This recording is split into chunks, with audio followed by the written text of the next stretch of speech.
সম্ভব? সোনার মাছ জীবন্ত হয়ে গেল কি করে?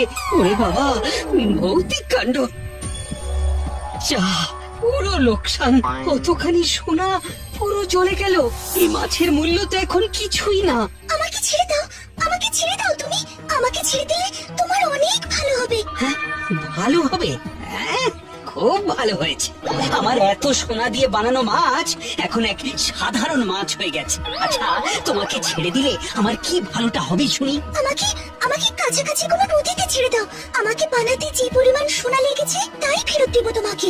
আমাকে ছেড়ে দাও, ছেড়ে দাও আমাকে। হ্যাঁ, সেই পরিমাণ সোনাই ফেরত দেবে? আর আর যদি না দাও? তুমি বানিয়েছিলে সোনার মাছ, আমি এখন এক সাধারণ মাছ। মানে তোমার যা লোকসান হওয়ার তা হয়ে গেছে। নতুন করে আর কোনো লোকসান হবে না। আমাকে ছেড়ে দাও, আমাকে ছেড়ে দাও তুমি। সত্যি তো, এই মাছ তো ঠিকই বলেছে। একে বাজারে বিক্রি করলেও আর কত দাম পাবো? আর এই মাছ যখন কথা বলতে পারে তখন এই সাধারণ মাছ নয়, নিশ্চয়ই এর কোনো বিশেষ ক্ষমতা আছে। ঠিক আছে, আমি তোমাকে জলে ছেড়ে দেব, তবে তোমাকেও কিন্তু তোমার কথা রাখতে হবে। তুমি নির্ভয়ে থাকো, আমি যেমন বলেছি তেমনই হবে।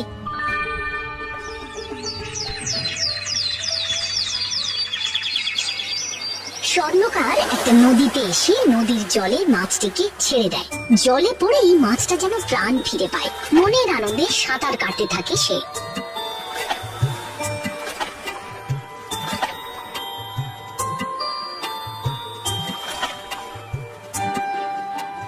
আমি তোমাকে আমার কথা মতো জলে ছেড়ে দিলাম। হ্যাঁ, এবার কিন্তু তুমি তোমার কথা রাখো। হ্যাঁ,